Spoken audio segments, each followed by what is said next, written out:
श्री कृष्ण द्वारा कहे गए ज्ञानवर्धक अनमोल वचन। श्रीमद् भागवत गीता में भगवान कृष्ण के उपदेशों का वर्णन है। समय कभी नहीं रुकता। आज यदि बुरा चल रहा है तो कल अवश्य अच्छा आएगा।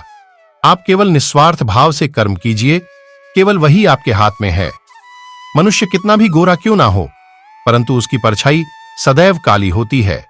मैं श्रेष्ठ हूं, यह आत्मविश्वास है, लेकिन सिर्फ मैं ही श्रेष्ठ हूं, यह अहंकार है। व्यक्ति जो चाहे बन सकता है यदि विश्वास के साथ इच्छित वस्तु पर लगातार चिंतन करें। प्रेम सदैव माफी मांगना पसंद करता है और अहंकार सदैव माफी सुनना पसंद करता है। जो रास्ता ईश्वर ने आपके लिए खोला है उसे कभी भी कोई बंद नहीं कर सकता। मनुष्य का जीवन केवल उसके कर्मों पर चलता है। जैसा कर्म होता है वैसा उसका जीवन होता है। एक बार माफ करके अच्छे बन जाओ, परंतु दोबारा उसी इंसान पर भरोसा करके बेवकूफ कभी न बनो। मन की गतिविधियों, होश, श्वास और भावनाओं के माध्यम से भगवान की शक्ति सदा तुम्हारे साथ है। जीवन में आधे दुख इस वजह से आते हैं क्योंकि हमने उनसे आशाएं रखी जिनसे हमें नहीं रखनी चाहिए थी। मैं ही इस सृष्टि की रचना करता हूं, मैं ही इसका पालन पोषण करता हूं और मैं ही इस सृष्टि का विनाश करता हूं।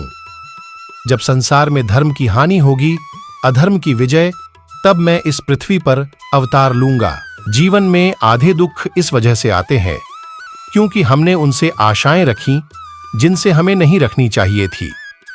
मैं ही इस सृष्टि की रचना करता हूं, मैं ही इसका पालन पोषण करता हूं और मैं ही इस सृष्टि का विनाश।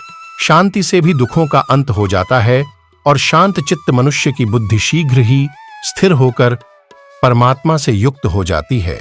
हमारी आस्था की परीक्षा तब होती है जब हम जो चाहे वो न मिले और फिर भी हमारे दिल से प्रभु के लिए शुक्रिया ही निकले। लोग अक्सर सच कहने से बचते हैं या डरते हैं, पर सत्य कभी छुप नहीं सकता और न ही कभी मिट सकता है।